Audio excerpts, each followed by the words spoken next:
Working class on DeerCast. Curt Geyer here. Eric Hammond. Austin Chandler. What's up, fellas? What's going on? Nothing, man. I feel like even though we haven't really missed a week of recording as far as like schedules are concerned, we haven't really been in the studio for just over a week because we just got back from bear camp. That's right. Which was a ton of fun. None of us killed bears. Well, you didn't. You were doing other stuff, Austin. Yeah, I had to farm. Yeah, farm. That's understandable, though. It's in the way. Oh, yeah. That happens, though. You got to get that in. We're going to do a post-bear camp, like, BS session, because we're due for some BS sessions. You know, like a recap. We'll talk about that hunt. But this is sort of a BS session. We're just going to talk about what we've been up to and what's coming, I guess, what's coming down the line. Yeah, what's been going on? What's coming? For sure. First thing, I guess we can announce, by the time this launches, we'll have some new shirts up on the store. Yep. workingclassbowhunter.com. We got some fun ones. And then there'll be more following that as well this summer. But really, man, we're kind of in the shoot just ended. Great times as always. And then we're basically looking to our first hunt coming into the fall. In August, we're going to South Africa. Yep. Assuming the world is still existing and Biden hasn't completely tanked the economy. You never know what's going to happen this. You know what? We might just want 2 months away, 3 months away. We might just want to move the headquarters of Working Class Bowhunter to South Africa. There you go. To be honest, can you farm over? Can you farm over there? I'm sure we could find some dirt. Yeah, we could find something to grow, or we can go to like Brazil. I think they harvest like 2 or 3 times a year. That's where the money's at. Dude, instead of like the finger pickup, we'll actually be using our fingers to put the seed in the ground. There you go. Yeah. There you go. Well, I know, a horse again. Maybe I'm making this up, but I feel like when I worked down in Brazil for a little bit, guys were telling me that they harvest and plant right after each other. That's wild. I don't know how true that is, but it sounds really cool. That just sounds bizarre to me because you think it would just pull all the nutrients out of the dirt, nothing would grow. You would think so. Maybe they got the combine, something putting down for nutrient, and then something planting right after. I mean, if you can get 3 harvests a year, it'd be worth it. Yeah, that'd be nice. Can you imagine? So especially right now. For people who don't know, Austin's a full-time farmer. And then have we talked about what we do lately? It's been a little while. Maybe the DeerCast. I don't think we've talked about it on DeerCast, have we? I think we probably have, but Austin's a full-time farmer. Yep. Do a little bit of outfitting on the side. Yeah, it's kind of a cool side hustle. Yep. And we can talk about that a little bit. People might be wondering how you like. Unless I don't want to promote it too much because I'm already full. But okay, yeah. I've got some close buddies that come back every fall, and the spots are kind of reserved for them. And I think this year I'm going to be up to like 20 clients, and that's the most I've ever had. So, what made you like want to start doing that? Well, honestly, I bought my first farm, and I needed a way to kind of supplement some income. I knew that I had X amount of bank payment to make, and I knew what the farm was going to make on the tillable ground and the CRP payment. So I'm like, okay, here's the whatever it was, $5,000 to $10,000 gap. Mm-hmm. If I sell X number of hunts, then I'll make up that gap. I won't have any money out of pocket in the farm. Yeah. So the farm's paying for itself at that point. Yeah, so you make the farm, the farm work for itself, make the payment, and then you don't have anything out of pocket. Right. And then it just kind of snowballed from there. That's a cool thing. Like, we have a lot to talk about coming up this summer. Like, we have episodes in the hopper that I still have to schedule that I think, to me, is really interesting content and maybe some information. We could open up a lot of eyes to regular working class listeners that might not think they can afford a piece of ground or like how to have a piece make its own payment. Like, because buying a house is different from buying property because your house doesn't make you any money. Unless you got something figured out that none of us else, the rest of us don't. Unless the property that's making money has a house on it. That is too. Yeah. But I mean, we're going to get into detail on that, but that's a unique way to like think about it. And it makes sense too, like if you got other places to hunt and you can sacrifice several years of hunting to pay for the farm with the cost of an outfitted hunt. Right. It's kind of a win-win. And the way I looked at it, like I still hunt the farms with my buddies that come back and hunt, so I still get to hunt the farm. They're just kind of helping me make the payment, Yeah. I'm fronting the money at the bank. They're just kind of hunting the farm with me. It's like a lease. Yeah, it's fun. I get to hunt it. My buddies get to hunt it, and the payment's made. Yeah. And then Eric, what the hell do you do for a living? I am a welder at Motion Raceworks, so we make a lot of LS parts. It's a full CNC shop and then weld shop at the same time. So I'm in charge of the weld shop. A lot of lightweight steering columns, parachute mounts, a little odds and ends stuff, but it's a cool job. Fun. Yeah, it's cool. Yeah. It's a still job. It's cool. It's a job. But, Yeah. I mean, there's this cool stuff. I mean, we get to build cars all the time. And, you know, there's The Bald Regal. the Bald Regal. Yep. We just got that back from Florida. It just came back up. Because Motion Raceworks, your company you work for, is real big on YouTube and stuff. Yeah, they're huge on YouTube. So if you guys are into cars and stuff, go check that out. But Well, Cletus McFarland's like your poster boy for Motion, isn't he? oh, he's a business partner now. Oh, for like legitimate. Yeah, legitimate bought into Motion. So he's actually Where's he at? We need to get him on the podcast. I know he comes up every once in a while, but not very often. And I asked him last time he was up. I'm like, hey, I got a podcast. Would you mind doing it? And he said, yeah. So we'll have to get him over here sometime. Yeah, let's do it at Motion. We can. Yeah. That'd be pretty cool, actually. That'd be fun. I don't know what the hell we talked to him about redneck shit. Well, that and just building a YouTube page. I mean, I'm sure there's a lot of hunters out there that like to build a YouTube page, Yeah, that's true. or like get into that side of things. And There's actually a lot of people that I'd like to talk to that like don't have anything to do with hunting, but like mindset wise, that's what I mean. Like he's a big businessman. You know, he started on YouTube, and that's where it grew from there. So I mean, there's Yeah. a lot of people in this industry that would like to get on YouTube and start it on YouTube. Right. Where right. he would be good to come in that where people from the hunting industry might look at it different from the car industry. You know, Yeah.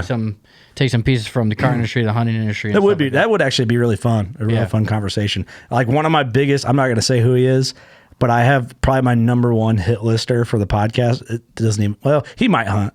He probably does hunt, but he's not known for hunting. Actually, I have two hit listers. One's so bizarre. I'm not going to say who they are. I'll tell you after. You guys know. Who I think they I are. know one of them. Yeah, you guys know both of them. But Okay. Big YouTuber. one's a big YouTuber. One's also kind of a big YouTuber. Kind of. Musical? Both of them kind of are. Okay. Gotcha. Actually, I have three that would fit that. The list is just going to keep the getting bigger. more categories we bring up, he's like, yeah, I'll add that. You know one in what's there. strange? It's like all three of them that I just thought of are all like kind of music related, but not. It's you'll know when I tell you later. Okay. And then if they ever happen, they'll be like, okay. It would be cool to get people on though that are from different industries that you can kind of pull off. Yeah. You know what I mean? Yeah. I've always wanted to get my buddy Dakota. Doesn't hunt. City boy. Yep. Barber in Columbus, Ohio. I've always wanted to get him on and just have him like just talk about shit. I don't know, just random stuff. Get him in here. I try. He's weird. You know we'd have fun. He's weird We'd about have it. fun with it. He like won't really do it. He said like kids come in guys that come in that he barbers for always ask him to do like their podcast, and he's just like, nah, dude, I'm good. He's just I get He's it. just that way. I don't know. Nah, dude. I'll get him to do it, but I don't know. I should talk about what I do.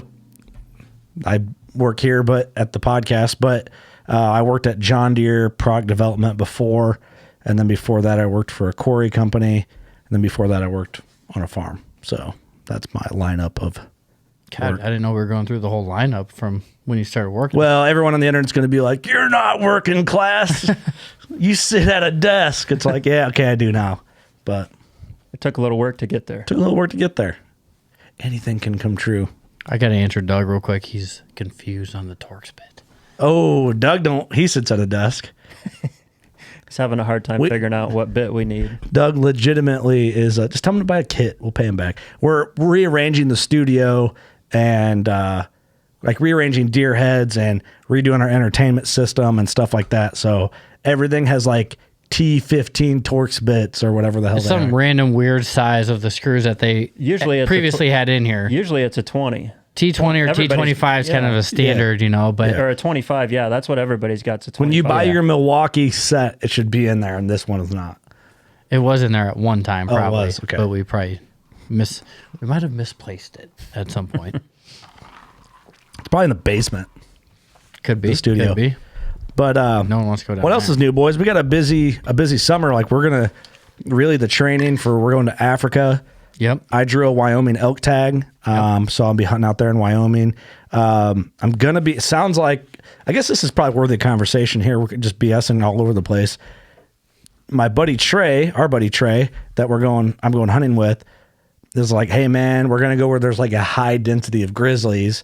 You might want to get a sidearm, like one with some punch. And I'm like, oh really? I guess I didn't think I never carried a pistol out there anyway, ever. Right. It's kind of a pain, you know? And then started doing some research, and I'm like, man, talk to Austin. What'd you get when you went to Alaska? and you're like, man, accuracy by volume. Yeah. So, You're going to pull that trigger once. You want to be able to pull it a lot. like 15 times. So I bought a Glock 20 10 millimeter. Hell yeah. Whatever. Yeah, I'm not a gun guy, but it'd be cool to have. I've always kind of wanted a Glock. When do you get it? Can we shoot in the studio? Yeah, we can shoot at the table. Yeah. Have your first desk pop. Pop. Like on Boondock Saints where he hits the desk and it blows the cat up. Yeah. You know what I'm talking about? So I mean, the sidearm would be kind of neat. Yeah. I want to find some of those like laser engraving, put like a grizzly skull on the slide or something. Be fun. I mean, you're going to grizzly country, so I don't blame you for buying that. If you don't need it, it's worth the peace of mind just to be able to have it on your person when you're in that kind of country. Especially having a family and stuff. You just never know. Oh man, it's when I took mine to Alaska, and it was a big concern for me. You know, you're dropped in the bush for 10 days. I mean, if you do have an incident, you're waiting hours for somebody to get there to you.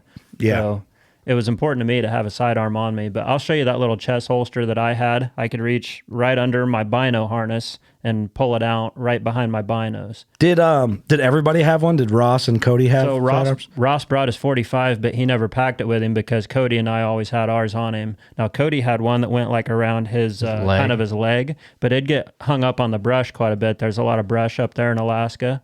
Out west, it might not be as bad, but I really like that chest holster. And plus, it kept it dry. Like I could zip my jacket up and keep everything dry. Yeah. So that was underneath your jacket, and so is the gun, jacket, bino harness. I'd wear like a light jacket, and then my bibs. I had like a pair of Sims waders, and then my bino harness, and then my gun was kind of like behind my bino harness, and then I could wear a jacket over it. Gotcha. So my plan is to get the holster and have it attached on the bottom of my bino harness. So it's like, I don't know if it's molly webbing or whatever, but it'll go right. So it'd be my bino harness. It's sitting horizontally this way. So when I got to grab it, I just rip it through the button and pull it out. Mm-hmm. So I think that'll make me want to carry more, probably where I would regret not having it because it was like a pain to carry and kind of a hassle. That's why I don't, I have a concealed carry license. I carry sometimes, so I don't all the time because it's kind of a pain. Mm-hmm. But that I think will keep it to where it's just there. If I'm nervous about something or getting a spot, I can just.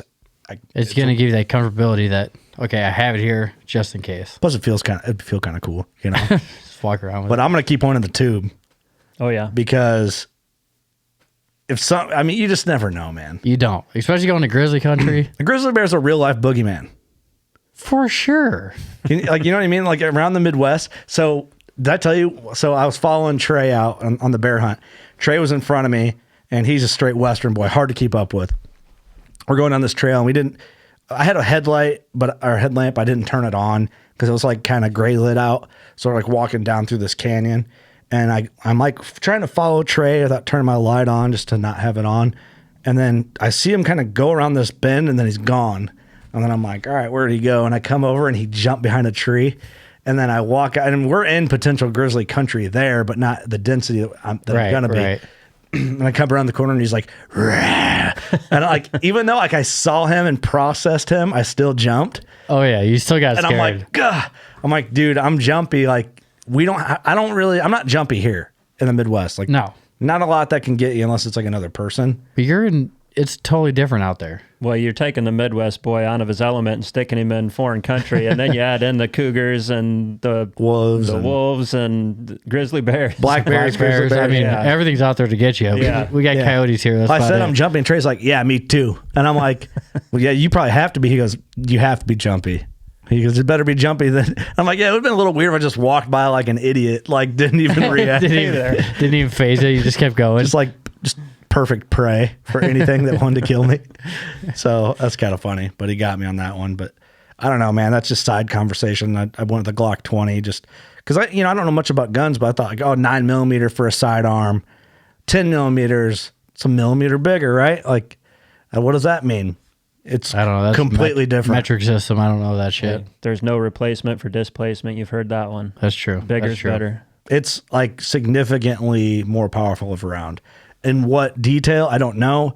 I just know all the research that I read from you. We had one of the keepers on. Actually, he turned you on to the 10mm Glock. Because I was going to get like a big revolver. I was going to bring up a big hand cannon. He's like, well, do you want 1 or 2 shots or do you want like 8 or 9? I'm like, 8 or 9 sounds better. Let's do that. Good point. Yeah, I guess the argument is that like a revolver is not going to jam. You just pull the trigger till it goes off. They're reliable, but you think about the recoil and how heavy they are. They're inconvenient to pack. They're long. They're big. They're heavy. Yeah, they got big recoil. I mean, dirty hair going off. You think about acquiring your target when you're shooting something that big. You know, you got the recoil. You come back down. You get maybe 2 shots on a charge. Whereas with that 10, you know, you settle down on him and just pop, you literally get 2 or 3 times the rounds out. Yeah. And hopefully I never have to use it, but I got it. So anyway, I'm thinking about like if anybody knows anyone that does like cool gun laser work or like grip work, I think it'd be cool to put like bear related stuff all over it, you know, just kind of make it like a little quirky thing. Cause that's the only time I'll carry this gun is when I'm out west. So wouldn't it be neat to kind of have it like themed after, just something kind of cool? Yeah. Someone's got to do that in the local area. I'm sure someone does. Got to.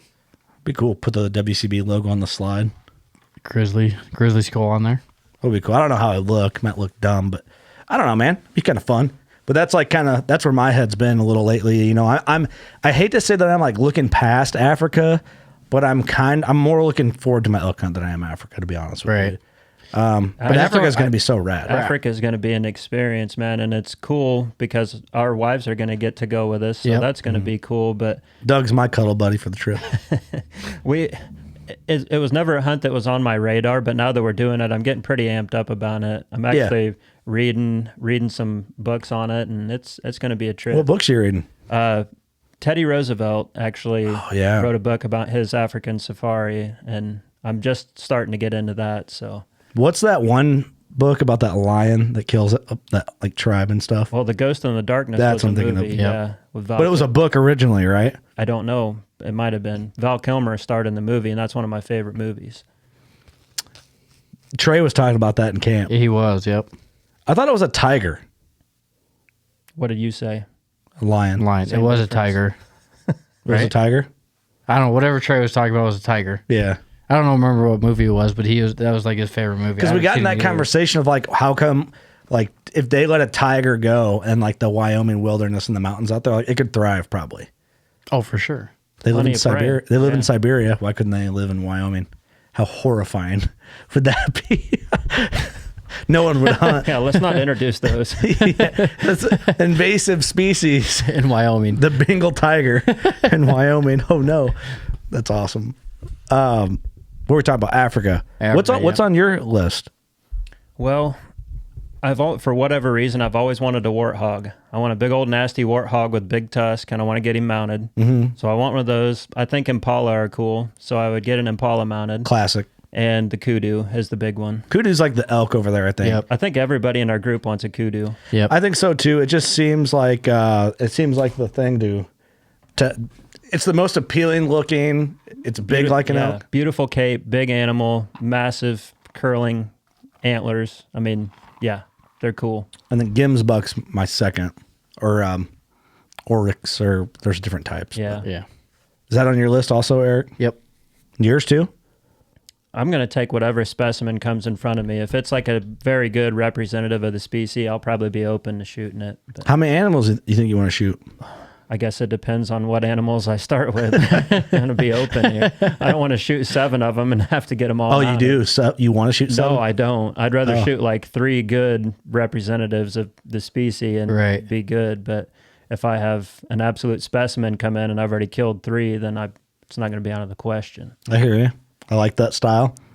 The Cape Buffalo was one that was like high on my list, but then I started looking into like what it takes for equipment, like your arrow weight, and you know, like an 800 grain arrow or something. You have to have a very heavy arrow, and you have to be shooting like at least 70 pounds. He preferred 80. No kidding. Yeah, they want a very heavy bow and a very heavy arrow. That's insane. Yeah, I get it though.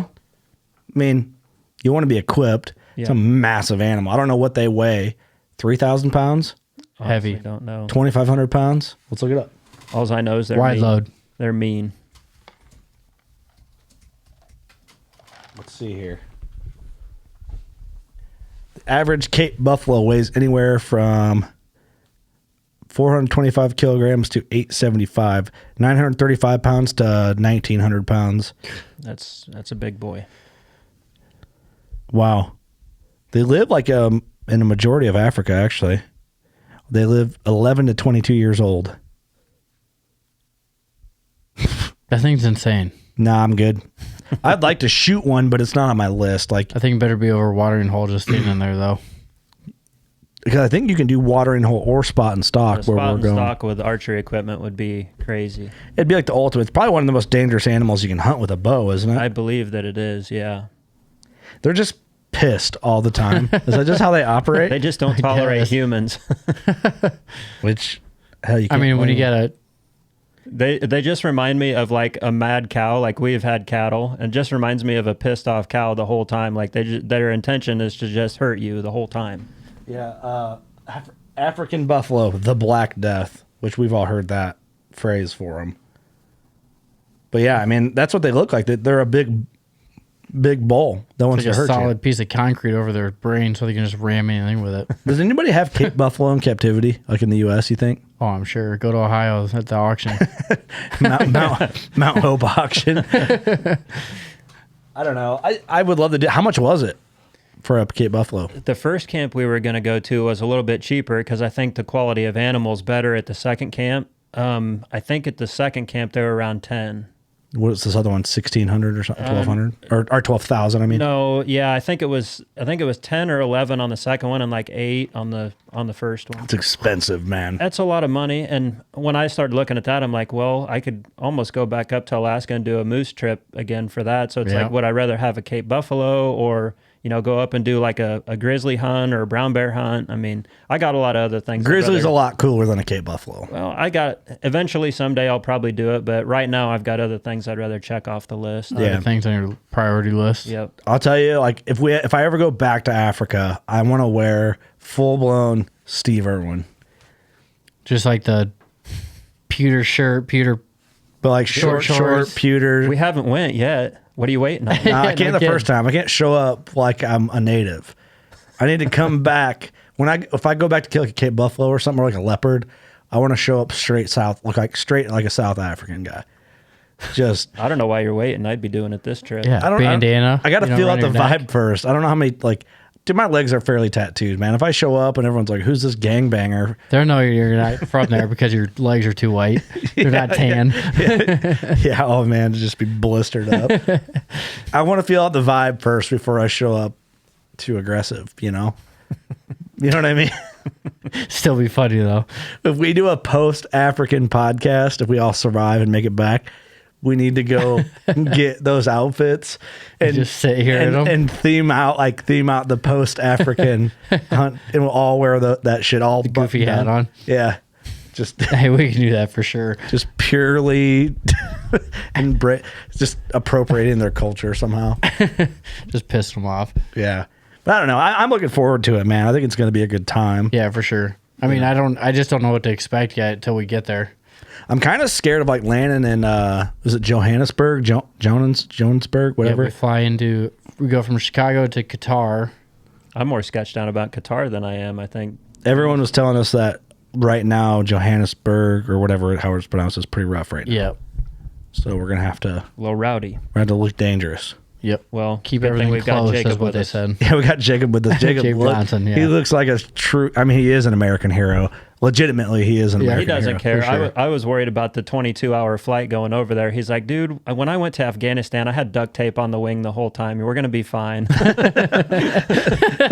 Yeah. Could you imagine to see that one piece of duct tape Good point. flapping for It's 22 like hours? it was like a 30-some-hour flight, and I was looking at duct tape the whole time. He's like, this flight's not going to bother me. It goes. I've been on I can't remember how far my flight was to Brazil.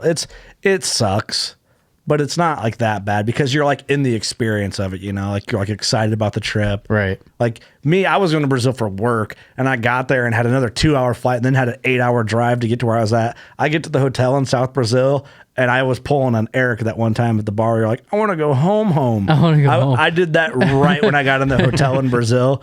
I was like, Brazil sucks. Trump was right, and actually, I ended up liking Brazil, but just my initial like burnout from travel and jet lagged, and just first time in I'd never been on a plane until I went to Brazil. Oh, yeah, that was right. That was the first time you ever flown ever. Ever, I flew to Brazil. Well, Woof. an Alaskan flight was 7 and change And that was a long time. I can't imagine 22 hours on It's going to be long, man. But we're all going to be together. Yeah. It'll be fun. What is it? It's 13 hours and change to our first pit stop, and then we've got like a 3 or 4 hour layover, and then it's back on for another 8 hours. Yep. Yeah, but on the way home sucks. We're on the same flight the whole time, you and I, Doug, and your wife, and we have a 12-hour layover in New York on the way back or something. It's I think it's 8. Oh, 8. That's better. 8 hour. Okay, and better. Same thing we did in Texas. Remember that? Yep. On our way back from Wyoming last year. And we just found a spot and watch movies. Yeah, I think I watched like 3 movies. Watch old westerns on Amazon Prime or whatever. But that'll be fun, man. Like it'll be fun. It'll be like it goes beyond the hunt, right? Like the cultural experience. We need to hit up Kendall Jones and just be like, hey, what do we need to know about Africa? For sure. She's been a bunch. I mean, that's just going to add to the hunt too. I mean, it's going to be the whole experience, not just being in Africa hunting. It's going to be the travel, the getting down there and everything, you know. Well, this will be my first time taking my wife on a hunting trip, so that's going to be cool in itself. Same. I mean, she always gets to hear about all these adventures we go on, but she's never a part of them, so she'll be able to go on this one. For sure. And then one good piece of advice our buddy Trey, because Trey's been all over, he said, and this is probably good advice for anybody that does any type of hunt, outfitted or not, enjoy the hunt for the experience, not for the kill. Yep. So, yes, do your best to be successful in your hunt, but don't be so worried about the kill you forget to like appreciate the view, appreciate the culture, appreciate the people you're with. Like, don't just be like, I got to just kill something, otherwise it's a failure. Enjoy the experience in the moment while you're down there. Yeah. Take a break, look around, like look at your surroundings. It's so many people overlook that because they're so worried about killing something. It's like, just enjoy it while you're there. Don't get me wrong. I want to shoot stuff. Right. For sure. Oh yeah. You know, that's the reason we're going there. But all these little things, the journey getting from A to B and being there with your wife and your buddies and getting to experience that whole new culture. I mean, that's what's going to make that hunt for us. Don't overlook these great experiences just for the kill. Like it can all be one big package, because that's kind of like where bear camp has helped us out a little bit. I think like the last 2 I killed a bear my first sit down there, like got lucky, right? Like I'll take it every time.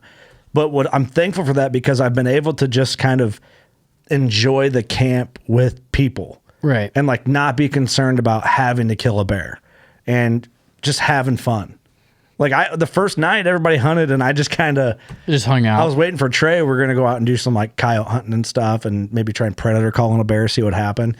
And Trey never ended up making it back. So I was like, well, it looks like I'm on vacation. So I just put my feet up and enjoyed kept our fire going. Yeah, kept the fire going in the tent, and everybody else was hunting, and I kind of just, it was great, dude. You can't get on your phone. Nope. You can't get on and check an email. Oh man, you can't text anybody. That's the thing though. That scenery is so beautiful out there. You don't even need to hunt. You could just sit in camp and enjoy yourself for a week out there. Oh, dude, we took naps. Oh yeah, every day. I'm like, I haven't taken a nap, and I don't know how long. You know what I mean? Like a midday nap. We'd get up, eat breakfast in the morning. Do magic tricks, play cards. Go check baits. I had my horse in the river ran me into a tree. My shoulder hurts still pretty bad. Don't look at the rocks. Dude. Story coming. Oh, yeah. Some funny stuff. But, yeah, and then just take a midday nap all Not day. better. Just as good as killing a bear, if you ask me. That's right. I'll take a nap. Take a little grizzly bear nap. But I don't know, there's a lot to look forward to, man. Yeah. We're going to have a lot of, like, follow-up podcasts and stuff. But, busy summer for us. It's almost, that trip's going to be here before we know it. Yeah. Yeah. And everything else is,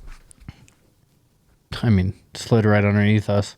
Yeah. What are you guys shooting for broadheads in Africa? I'm embarrassed to say that I haven't even thought that far ahead. So we're like 3 months out and my bow's not set up. I haven't thought about broadheads. I've got a lot of work to do getting my bow together. I'm like, right now I went from the planner to like habitat work. So I'm concentrating on all this habitat work I'm trying to get done. I haven't even thought about my Africa setup yet.